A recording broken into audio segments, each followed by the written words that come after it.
नमस्कार दोस्तों। जो राहुल गांधी ने बताया था आपदा आने वाली है, भयंकर आपदा आने वाली है, उसको लेकर के अब गहन चिंतन करने लगे। जी, राहुल गांधी ने यह बात 2.5 महीने पहले कही थी। ये 2.5 महीने पहले चेते होते तो ये मीटिंग अब न करनी पड़ती और भारत इस स्थिति में न होता कि भारत की कोई भी एक कंपनी दुनिया की टॉप 100 में नहीं रह गई। दुनिया के सबसे बड़ी आबादी वाले देश की एक भी कंपनी दुनिया के टॉप 100 में नहीं रह गई। दुनिया की किसी भी टॉप 100 कंपनी में एक भी भारत की कंपनी नहीं है जो सबसे ज्यादा रोजगार देती हो। लेकिन भारत में अरबपति बढ़ रहे हैं, खरबपति बढ़ रहे हैं और वो बेतहाशा बढ़ रहे हैं और वो बढ़ने वाले चंद लोग हैं। भारतीय जनता पार्टी रईस और रईस होती चली जा रही है, लेकिन भारत के नागरिक गरीब और गरीब होते जा रहे हैं। मध्यम वर्ग लोअर मिडिल क्लास में तब्दील हो रहा है और लोअर मिडिल क्लास गरीब में तब्दील हो रहा है। गरीब गरीबी रेखा के नीचे जा रहा है, रोजगार मिल नहीं रहा है, पेपर लीक हो रहे हैं, परीक्षाएं धांधली से हो रही हैं और जब युवा विरोध करते हैं तो उन्हें कॉकरोच कहा जाता है और फिर जब वो शोर मचाते हैं तो कहा जाता है मेलोडी खाओ। जी हां, मेलोडी खाओ। तो आज इसी से बात शुरू करता हूं कि सच बोलना कितना कठिन होता है और किस तरह से सच को दबाने की कोशिश की जाती है। पहली मैं शुरुआत करता हूं। आज जब हमारे पूज्य सबसे युवा प्रधानमंत्री रहे राजीव गांधी का शहीदी दिवस है। राजीव गांधी देश की एकता अखंडता को बरकरार रखने के लिए शहीद हो गए।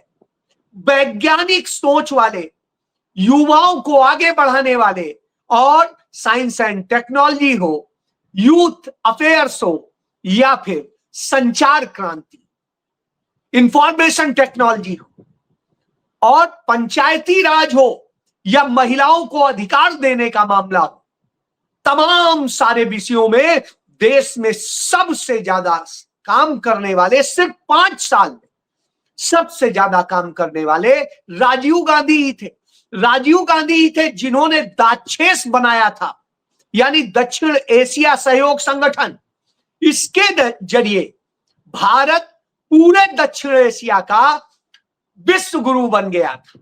जी हां, चाइना भी नीचे था और पाकिस्तान भी नीचे था। कोई देश ऐसा नहीं था जो भारत को हुक्म दे सकता जैसे आज चाइना हुक्म देता है। वो राजीव गांधी, उन्होंने जो बनाया था, उन्होंने 1964-65 में जब वो कैम्ब्रिज यूनिवर्सिटी में पढ़ रहे थे तो उसी समय इटली के एक जो है राजनेता के परिवार की बेटी, जो कि कंस्ट्रक्शन उद्योग से जुड़े हुए थे और पहले मुसोलिनी की जो पार्टी हुआ करती थी उस पार्टी के सदस्य हुआ करते थे, सेना में भी रहे थे। तो वो जो द्वितीय विश्व युद्ध लड़े थे सोवियत संघ के खिलाफ, वो सोनिया गांधी के पिता थे और वो सोनिया गांधी जब कैम्ब्रिज में पढ़ रही थी तो जैसे होता है ब्रिटेन में कि वहां पर बच्चे पार्ट टाइम कहीं ना कहीं काम करते हैं, तो श्रीमती सोनिया गांधी भी एक रेस्टोरेंट में काम करती थी पार्ट टाइम, जो जेब खर्च के लिए किया जाता है। और वही राजीव गांधी से मुलाकात हुई। राजीव गांधी उनको पसंद करने लगे थे, लेकिन उनसे यह छिपाया गया कि वो किसी प्रधानमंत्री के बेटे, क्योंकि वो किसी भी राजनीतिक परिवार में नहीं जाना चाहती थी। मोहब्बत परवान चढ़ी, आखिरी में बताया गया तो उनके परिवार ने मना कर दिया शादी से। 2 बहनें थी, तो मना जब कर दिया तो फिर मनाया श्रीमती गांधी ने और उसके बाद में शादी होके वो आई। तो राजीव गांधी पायलट की नौकरी करने लगे, राजनेता नहीं बने। लेकिन जब राजीव गांधी के भाई संजय गांधी का निधन हुआ तो श्रीमती इंदिरा गांधी उन्हें राजनीति में ले आई और उसके बाद सोनिया गांधी की इच्छा के विपरीत वो बार बार राजनीति में आगे बढ़ते गए और जब श्रीमती इंदिरा गांधी शहीद हुई तो उनकी जगह उन्हें प्रधानमंत्री बनना पड़ा। प्रधानमंत्री बनने के बाद उन्होंने वो महान योगदान दिया कि आज देश में जितना रोजगार पूरे देश में है उसमें 60% रोजगार उन क्षेत्रों में मिल रहा है जिनका सृजन राजीव गांधी ने किया था। जी, क्योंकि बाकी के उद्योग धंधे तो कभी नरेंद्र मोदी ने बेच दिए, कभी किसी ने बेच दिए। जो बनाए थे पंडित नेहरू ने, इंदिरा गांधी ने, राजीव गांधी ने। तो अब आप समझ सकते हैं। बहरहाल आज वो सारे सेक्टर, चाहे बैंकिंग का सेक्टर हो, चाहे आईटी का सेक्टर हो, चाहे यूथ से रिलेटेड सेक्टर्स हो, एजुकेशन के जो उन्होंने न्यू एजुकेशन पॉलिसी, आज जो ये कह रहे हैं तब नेशनल एजुकेशन पॉलिसी बनी थी, उन सबके जरिए जो बनाया वो एक महान रोजगार का जरिया बना। लेकिन आज रोजगार भी छिन रहे हैं और शिक्षा भी छिन रही है। आज आपके हाथ में कुछ नहीं है, महंगाई की मार आप झेल रहे हैं और संसाधनों का अभाव झेल रहे हैं। एनर्जी संकट खड़ा है, बिजली से लेकर के किसी भी चीज का। तो ऐसे संकट के दौर में जब देश हो और भारत के नेता प्रतिपक्ष यानी राजीव गांधी के पुत्र बताते हो कि कितनी बड़ी आपदा आने वाली है, तो वही राजीव गांधी का जब शहीदी दिवस है 21 मई 1991 को वो पेरम्बदूर में शहीद हुए थे। इलेक्शन चल रहा था, उनकी भी सुरक्षा राहुल गांधी की तरह से उनकी भी सुरक्षा कम कर दी गई थी, एसपीजी छीन ली गई थी। नतीजा ये हुआ कि उनको बम से उड़ा दिया गया, चिथड़े चिथड़े आए थे। सोचिए, उस महान राजीव गांधी के बेटे राहुल गांधी आज देश को बचाने के लिए, उसी तरीके से देश की एकता अखंडता को बनाने के लिए लड़ रहे हैं और कह रहे हैं कि देश के युवाओं को और सबको बचाने के लिए। तो उन्होंने कहा कि पापा, मैं आपकी इच्छा पूरी करना चाहता हूं, भारत के युवाओं, भारत के लोगों को एक महान स्थिति में ले जाना चाहता हूं जो आप चाहते थे। जी, लेकिन राहुल गांधी चिताते हैं कि नरेंद्र मोदी ने जो हालात पैदा किए हैं वो हालात आज भारत को 20 साल पीछे ले गए और यह हालत हो गई है कि वह आपदा आने वाली है जैसी कभी नहीं आई थी। और यह बात वो लगातार तब से बता रहे हैं जब संसद का सत्र चल रहा था। तो सोचिए, जो फरवरी के फर्स्ट वीक में जो बात कह रहे थे राहुल गांधी, आज नरेंद्र मोदी मई के लास्ट वीक में उस पर आकर के बात करने को तैयार हो गए। तो वो जब गए इटली, तो इटली में जो 5 देशों को घूमने गए थे उनमें इटली भी पहुंचे। इटली की प्रधानमंत्री है जॉर्जिया मेलोनी। ये जॉर्जिया मेलोनी के पिता ड्रग तस्करी में गिरफ्तार हुए थे, 9 साल की सजा हुई थी। और जो बारबाला थी, उन्होंने एक टीवी पत्रकार से लिव इन में रहने का स्वीकारा, शादी नहीं की, लिव इन में रही। उनसे एक बच्ची पैदा हुई और उसके बाद में उनसे छुट्टम छुट्टा हो गया।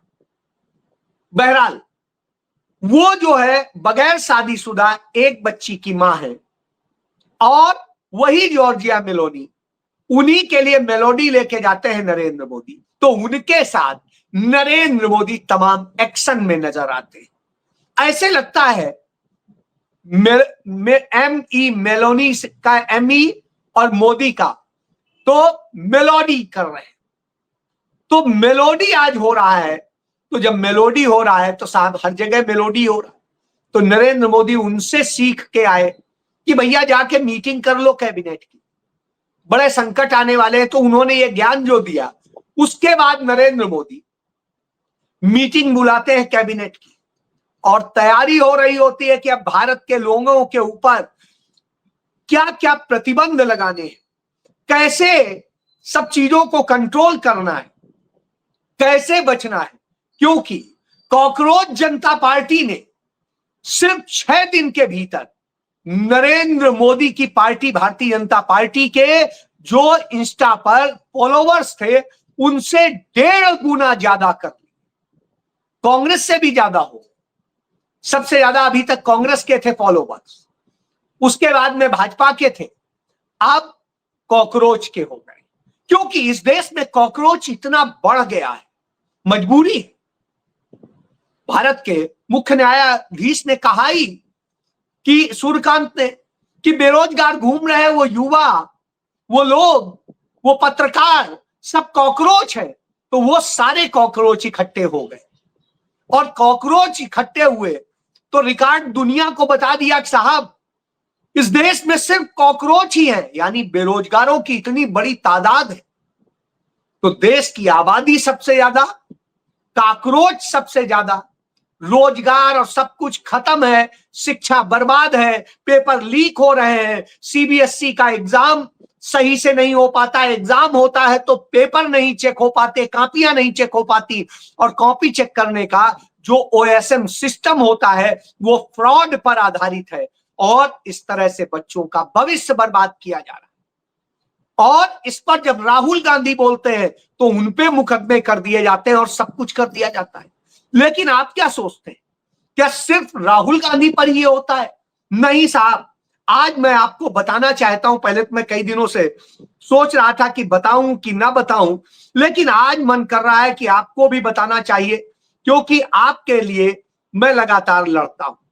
तो आपको बताना चाहता हूं कि लड़ाई इतनी आसान नहीं होती है, लड़ाई कितनी कठिन होती है और कैसे लड़ने पड़ती है। ये देखिए, ये ईडी का नोटिस, ये नोटिस मुझे आया है, ये मेरा नाम देखिए आप, ये मुझे ईडी ने नोटिस भेजा है और ईडी ने पूछा है कि आप कैसे अपना खर्च चला रहे हैं, कहां से आपका ये सब चल रहा है, कैसे आप रोटी खा रहे हैं, कैसे बच्चों को पढ़ा पा रहे हैं। जी हां, ईडी हमसे ये पूछना चाहती है, ये जानना चाहती है कि आज तक मैंने कहां से कब कितने पैसे कमाए, वो पैसे कैसे कैसे हमने कहां इन्वेस्ट किए और कैसे चल रहा है। मेरा पासपोर्ट, मेरी बच्ची का पासपोर्ट, मेरी पत्नी का पासपोर्ट, सब कुछ उन्हें चाहिए, आधार कार्ड भी चाहिए। तो अब आप सोचिए, इस तरह से एक पत्रकार जो किराए के घर में रहता है उससे ईडी ये जानना चाह रही, वो बड़े बड़े अरबपति जिनके बारे में आप सुन रहे हैं वहां से नहीं पूछ रहे, उस शख्स से पूछ रहे हैं जो किराए के घर में रहता है, जिसने अपनी जिंदगी कैसे, और देश के तमाम बड़े ग्रुप्स में जो एडिटर इन चीफ रहा हो, एडिटर रहा हो, कंसल्टिंग एडिटर रहा हो, ग्रुप एडिटर रहा हो। तो आज इसी सफर की बात कर लेते हैं। मैं कई जगह एडिटर रहा, देश के कई बड़े अखबारों में, कई अखबारों में मैं ग्रुप एडिटर रहा, कई चैनल्स के बंच में, पूरे ग्रुप का, जिसमें इंग्लिश चैनल भी था, हिंदी के भी 1 दर्जन चैनल थे, 2-3 अखबार भी थे, उस ग्रुप का मैं एडिटर इन चीफ भी रहा। और इसके अलावा देश के कई बड़े ग्रुप का मैं कंसल्टिंग एडिटर। इतने सब पद पे रह के, चूंकि ईमानदारी से काम किया, इसलिए मेरे पास ना अपना घर है ना कोई और संसाधन।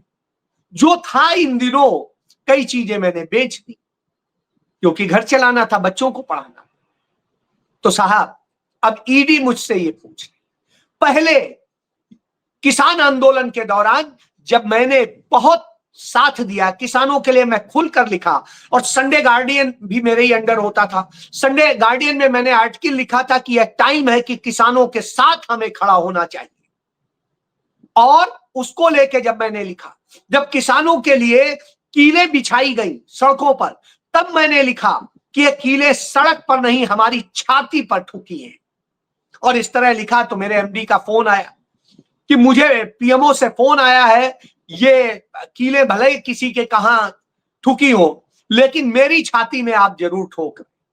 बहरहाल यहीं से बात खराब हुई और धीरे धीरे मुझ पे ऐसी निगरानी हुई कि 2021 आते आते मेरे साथ में यह स्थिति हुई 2021 के लास्ट में कि दीपावली के एक दिन पहले इस हालत में मुझे ला करके खड़ा कर दिया गया कि मैंने एडिटर इन चीफ के, जब मैं 14 चैनल्स थे मेरे अंडर में, न्यूज एक्स, इंडिया न्यूज और इंडिया न्यूज के रीजनल 12 चैनल्स, और उसके अलावा 3 अखबार, आज समाज, संडे गार्डियन, डेली गार्डियन, और डिजिटल के प्लेटफॉर्म अलग।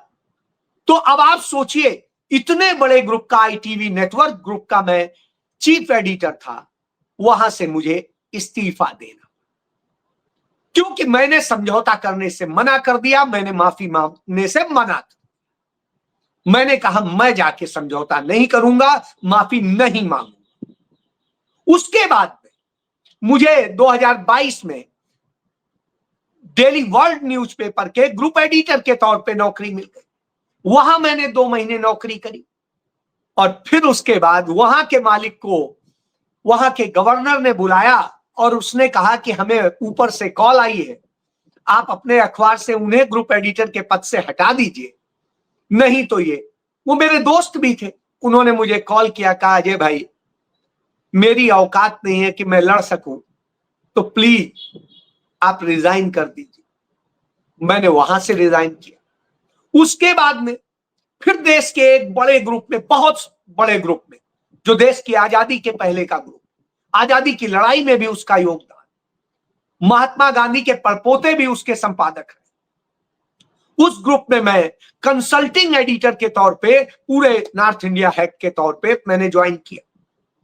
और वहां पर भी कुछ महीने काम करने के बाद में यही स्थिति पैदा हुई, और सच बोलने की मेरी आदत उन्हें खलने लगी, और उसका नतीजा ये हुआ, उसी समय कई घटनाएं हुई थी, मैंने उन घटनाओं पे कहा और बोला, बस उसका नतीजा क्या हुआ कि तुरंत उस ग्रुप को कांटेक्ट किया गया। जो मेरे वहां शुभचिंतक थे वो बेचारे परेशान हो गए, मुझे देखा नहीं गया कि मेरे कारण उन्हें परेशानी हो, इसलिए मैंने वहां खुद रिजाइन कर दिया, जिससे हमारे उन जो सम्मानित लोग थे उनको परेशानी ना आए। उसके बाद में निश्चित रूप से संजय शर्मा ने मुझसे कहा कि नहीं, मेरे अंदर इतनी हिम्मत है कि मैं आपको अपने साथ रखना चाहता। बहरहाल संजय शर्मा का यह कहना था, मैं उनके साथ जुड़ा, मैं आज तक हूं। और अब यह स्थिति होती है, इसी दौरान 2023 में मेरी पत्नी की नौकरी छीन ली गई, उनके नाम से सरकारी आवास 2034 तक के लिए अलॉट था, उसको अचानक कैंसिल कर दिया गया 2023 में। उनकी नौकरी छीनी, उनका आवास बड़ा भारी बंगला था वो छिन गया। और उसके बाद हम कोर्ट गए, कोर्ट में जस्टिस ने बुला के मुझसे कहा, अजय भाई आप दोस्त हैं, लेकिन मैं इसमें मदद नहीं कर पाऊंगा, बल्कि आपके खिलाफ मुझे करना है, तो प्लीज एक काम करिए, आप अर्ली हेयरिंग की एक एप्लीकेशन डाल दीजिए, मैं आपकी इतनी मदद करना चाहता हूं कि ऐसा ऑर्डर लिखूं कि जिससे आपको नुकसान ना हो भविष्य में कभी भी कोई चीज। बहरहाल जो वो कर सकते थे उन्होंने किया, लेकिन उनकी भी मजबूरी मैं समझा और मैंने मान लिया। उसके बाद मैं किराए के घर पे आ गया। किराए के घर पे आने के बाद में लगातार चीजें चल रही थी, तो 2024 आ गया। 2024 में मेरे खिलाफ स्मृति ईरानी ने एफआईआर दर्ज करा दी एक वीडियो के ऊपर। बहरहाल वो झेला। उसके बाद में 2025 आया। 2025 में पहली बार भारत के इतिहास में चीफ जस्टिस ऑफ इंडिया के अधीन 3 जस्टिसेस की बेंच ने मेरे खिलाफ सुमोटो कर दिया, क्रिमिनल कंटेम्प्ट का ऑर्डर पास कर दिया। बहरहाल उसमें भी किसी तरीके से जो है छुटकारा मिला। उससे छुटकारा मिलता उसके पहले ही आया कि एक एमएचए के आदेश से आपके सारे अकाउंट, आपकी पत्नी के, आपकी बच्चियों के, सबके अकाउंट फ्रीज किए जा रहे हैं टेम्परेरी तौर पे, क्योंकि एक साइबर क्राइम कंप्लेंट। क्या कंप्लेंट है मुझे नहीं, 3 महीने से वो खाते फ्रीज है। अब ये नोटिस आ गया है कि साहब ईडी लेके आ गए 5 लोग। वो सोचे थे डर जाएंगे, मैंने कहा हाँ बताइए, तो कहा ये नोटिस, मैंने कहा दे दीजिए। लिया, मैंने रिसीव किया। अब साहब वहां पे सुनना, तो ये उदाहरण बता रहा हूं, सच बोलने पे ऐसे फेस करना पड़ता है। कल के दिन सीबीआई भी बुला सकती है, गिरफ्तार भी कर सकती है, कुछ भी हो सकता है, लेकिन इसके बावजूद न डरता हूं न छुपता हूं, क्योंकि शहीदों की, देश की आजादी के लिए शहीद होने वालों के परिवार का बेटा, खून, देश मुझे ज्यादा प्यारा है। तो देश आज जब संकट में हो तो निश्चित रूप से, जैसे राहुल गांधी के परिवार समर्पित है और इतने हमले झेलता है, तो अब आप सोचिए, मेरी बेटी का फॉरेन की यूनिवर्सिटी में एडमिशन होता है, उसका पासपोर्ट जब्त कर लिया गया, उसका क्या कसूर था? सोचिए, मैं बड़ा सपने संजोए था, बहुत सारे पैसे का इंतजाम करके किसी तरह से फीस जमा करी थी, सब बेकार चली गई। यह स्थिति है। और इस स्थिति में भी मैं न झुक रहा हूं न टिक रहा हूं, क्योंकि सच बोलना ही एक पत्रकार का फर्ज होता है और वही करना चाहिए। यदि आप ये नहीं करते हैं, तभी आज भारत 157 नंबर पे पहुंच गया है, नहीं तो भारत भी नॉर्वे की तरह नंबर 1 पे होता। तो अब जानिए कौन बारबाला है, कौन उसको मेलोडी करता है और कौन देश के लिए लड़ता है, कौन सवाल उठाता है, कौन आपका है और कौन पराया। जी, ये आपको सोचना है। जय